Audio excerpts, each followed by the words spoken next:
Hi, this is Megan with Can-Sbx for SEDS-Canada, and I've got James here as well, who's the current project manager for SBX. And we're going to go over some questions and answers for SBX for anybody preparing a proposal or who's just curious about the project.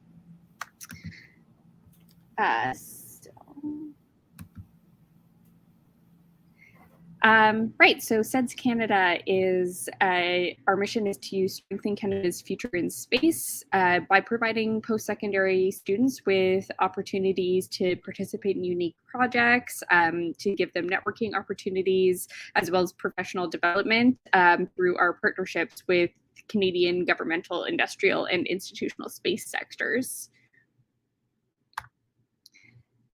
So in this session, we're just going to go over the SBX project as an overview and give you some tips for your proposals, and then we'll answer any questions that you have.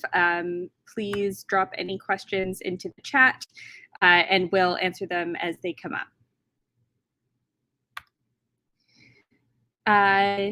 Okay, so you're going to be talking again with myself, Megan. I'm going to be next year's project manager for SBX, the Stratospheric balloon launch, as well as James, who's this year's project manager. To start us off, the Stratospheric balloon experiment is a competition for Canadian post-secondary students to design and test small scientific experiments on a Canadian Space Agency expandable balloon.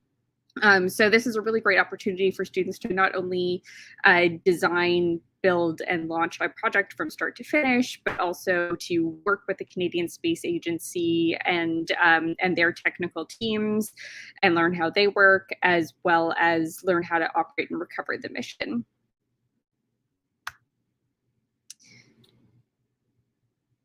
So for you, it's you get to learn how to operate a real payload mission. You design, assemble, and launch your own experiment. There's lots of checkpoints with the CSA experts who will give you guidance and advice.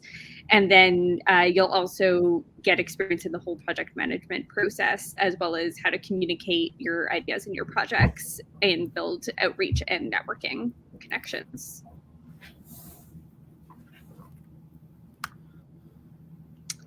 James, do you want to take us through the timeline for next year's campaign? Yeah, so already right now we have opened up the proposals for all students across Canada. So if you go to our website on www.seds.ca and go to the projects, you can already start submitting your proposals. Those are going to be due mid-November, so November 14th at midnight.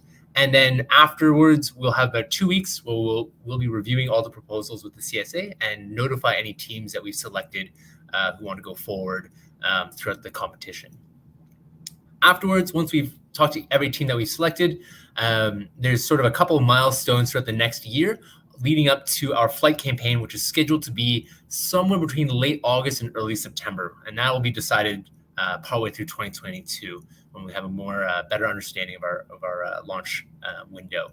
And those two checkpoints in the middle are the preliminary design review and the critical design review. And that's where your team will be submitting in a couple deliverables to the CSA just to check on progress and get some feedback from the experts we have on our team. All right. So there's a whole bunch of different experiments you can fly. These are two examples from this year's campaign. They'll be launching in a few weeks with the CSA's expandable balloon. So that is the Queen's University team has created an attitude determination system that scans the horizon. And the Polytechnique Polyorbit team has created a way to measure atmospheric gas concentrations at different levels of the atmosphere, and they're using the expandable balloon to test the technology against known concentrations. So what makes a really good proposal? James, do you want to take us through a couple of tips for this? Yep. So out of a proposal that we're looking to see, the first main piece is defining your problem. So let us know what you're excited about researching. Let us know what you're trying to design, and making sure they have a really clear understanding of what success means for your project that you want to go to. I want to click the next one. So in this example here, with the radiation environment in the stratosphere, this team is looking to trial out a radiation detection system, so a dosimeter. And so they've clearly outlined why we want to test it. So there's all the hazards in space, as well as what they're trying to do, which is to classify and characterize the radiological hazards. And they'll probably go into more detail as well on specifically what they're going to try and measure. Click again.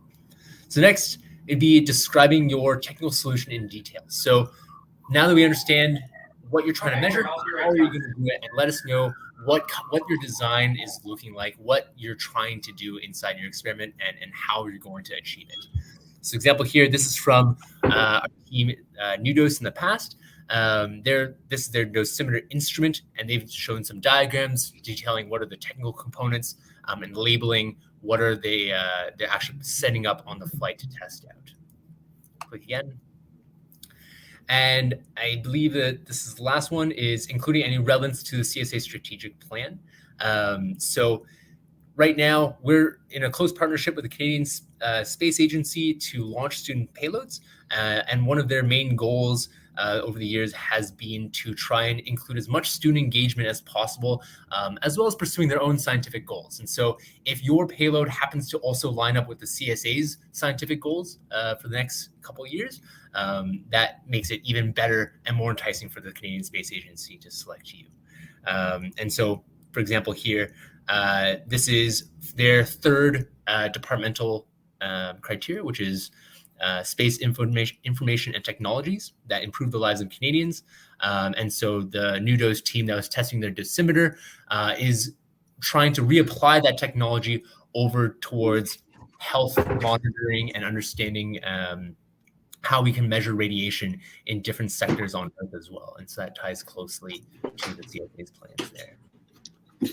Thanks. I'm actually going to jump in because I added a couple more. So you're also going to want to make sure you're planning out how you're going to run your project. So this is actually something that trips up a lot of the students. They ace the technical parts, but they haven't clearly lined out how they're going to tackle the project as a whole, who's going to be responsible for what. So make sure you include some of those details. Who's on your team? What are their roles going to be? What does your project timeline look like? So that it really helps you stay on track for the project and make sure that you're going to be ready to launch on time. And then lastly, make outreach and communication an important part of your project because they're really important to us, and that's really important to the CSA's goals as well with these projects. So include examples of events you can go to, how you're going to reach students at post-secondary, students in the K-12 level. So in this example, the NUDOS team specifically called out what organizations and events they were going to be working with, like the Canadian Association of Girls in Science, and what events they were planning to attend in order to talk about their project. So yeah, you can find everything you need to apply, including our very comprehensive handbook on our page on the SEDS.ca website, seds.ca/Can-Sbx. Everything is there, including an interest form, instructions for submitting your proposal, and again, the full student handbook, which has all of the details you need to know to apply. So let's jump into some questions.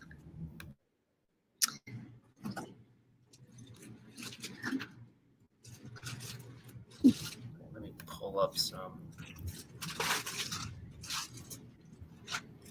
All right, so just to start us off, can you apply if you're an international student?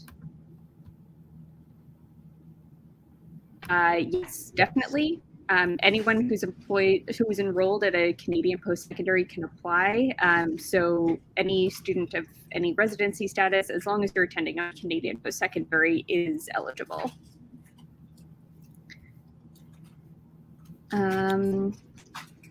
Will lab equipment be provided to build our experiment? James, do you want to take that one? Yeah, so no, SEDS will not be providing lab equipment to teams. However, we can work with teams to identify any equipment that they're missing at their host institutions. So we encourage all the teams to find a faculty advisor to work with and working with the faculty to find resources on campus. But if there's ever any situation where your team needs something and you're missing it, we can definitely work with you to identify any local resources that you can use. Is there a limit on how many members can be on your team? No, there's no limit, but we recommend that you have at least 6 people on your team just to make sure that you're going to be able to kind of carry it through. One thing I want to add on there is this project is primarily for undergraduate students. So if you are a graduate student looking to join in on the campaign, you definitely can. But an undergraduate student has to be the person who is leading the team and submitting the application. And so up to, I believe, a third of the team can be of graduate students. The rest has to be undergraduates. Yeah. Okay, so can my faculty advisor be a postdoctoral researcher or doctoral student? Yes. With a couple caveats.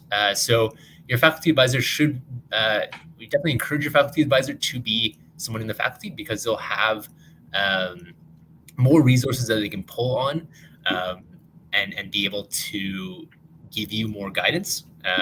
If that is a concern, please let us know and we can help you find one. But if you're starting your team off and your main resource is a postdoctoral student, that should be all right for the proposal stage. Great. So while we're waiting for some more questions to come in, I just want to point out we are hiring for an assistant project manager to join our team for next year's campaign. So if you want to see what it's like on the back end, helping students put together these projects and working really closely with the CSA, please apply. You can find that on the website SEDS.ca. I think the last day to submit an application for that role is October 31st.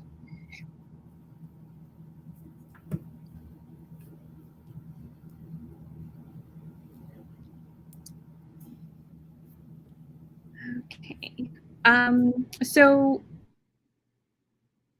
James, maybe you can take this one. What are some examples of relevant areas of research that we're looking for that would be good to base experiments off of for this balloon? Yeah. So I guess at the highest level, anything that relates to the stratosphere or high altitude science. And that kind of covers a broad range of stuff. So people have done scientific experiments relating to radiation and space health. People have done climate research or other sciences that relate to how the Earth works at the high altitudes. Other experiments, this past year, a lot of students have been doing a lot of technology demonstration experiments. So sending up components that they will be flying on a satellite. The high altitude atmosphere is a pretty good testing ground for satellite equipment and just seeing how your electronics function. So doing technology demonstration experiments are pretty common there as well. Cool. And then what can students expect from a launch experience? What does that look like for most of the time? I can also take that one on. Definitely COVID makes things a little bit interesting. In the last year, we've had to adjust how we want to do our launches and how we're going to be planning our launches. But going to 2022, hopefully we'll be back to normal. Ideally, we would be launching out of Timmins, Ontario. And so we'll have teams transport their payloads up to Timmins. You'll be working with the CSA at the lab there to integrate it onto the balloon and then launching from the Timmins location and be part of the operations there. So you'll be able to shadow the team and watch as your payload goes up, run your payload from the ground using a ground station if you have one, and then taking the data off after the CSA recovers your payload. And normally we do these launches in the late summer. I think next year we're aiming for mid-August to mid-September, pending CSA scheduling. This year was delayed a few times though, so we haven't actually launched this year's campaign yet. That'll be in a few weeks. So we'll be sharing a lot more information on how that goes and what's going on at the launch site. This year's going to be pretty different from most years, but in any case, if you're curious about what it looks like, we're going to be sharing that content on our site as well.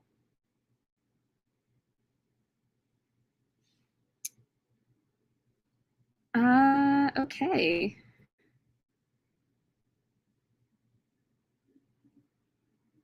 Just to kind of get one or two more questions in here.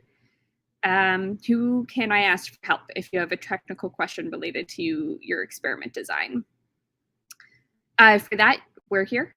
So you can reach us at our SBX email that we're going to be sharing in the next slide, I think, as well as SEDS in general. But like we said, we'll be working really closely with the CSA experts on this project. So you'll have regular checkpoints with them, and you'll also have their contact information. So if you have technical questions about your design, you can reach out to their team as well as us to help facilitate to get any of those questions answered.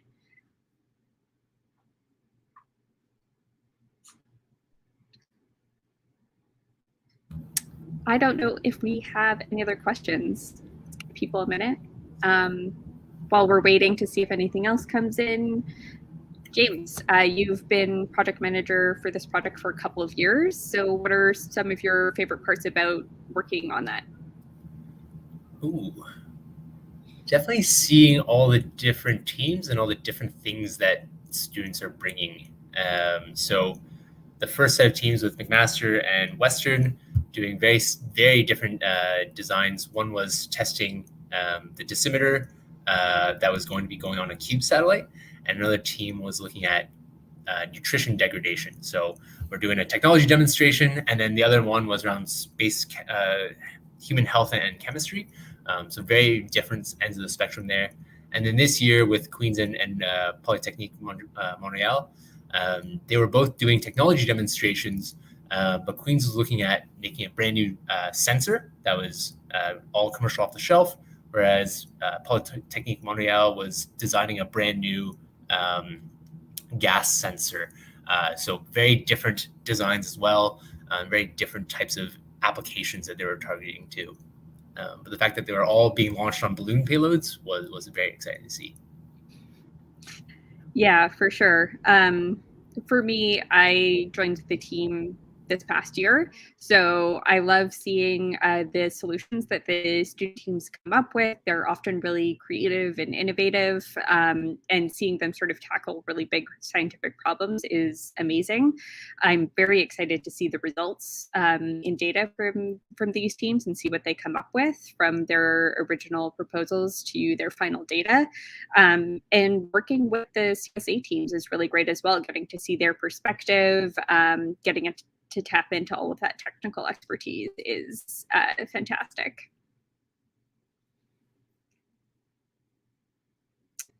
I think that's about all we have. So if we kind of skip ahead here. So when you're ready to apply, form a team with a cool idea, like you've seen, and you can see more examples on our website. There's tons of different ways you can go with this. There's a bunch of different ways that launching something to the stratosphere can enhance your scientific results.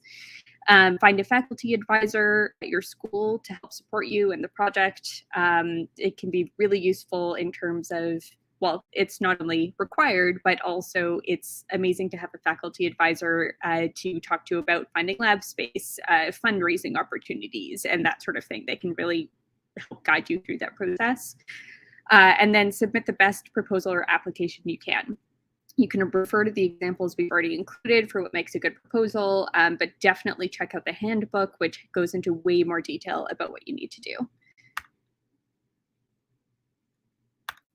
And contact us. We're available. You can email us at Can-Sbx@seds.ca, and we'll answer any questions about the process before or after that you'd like.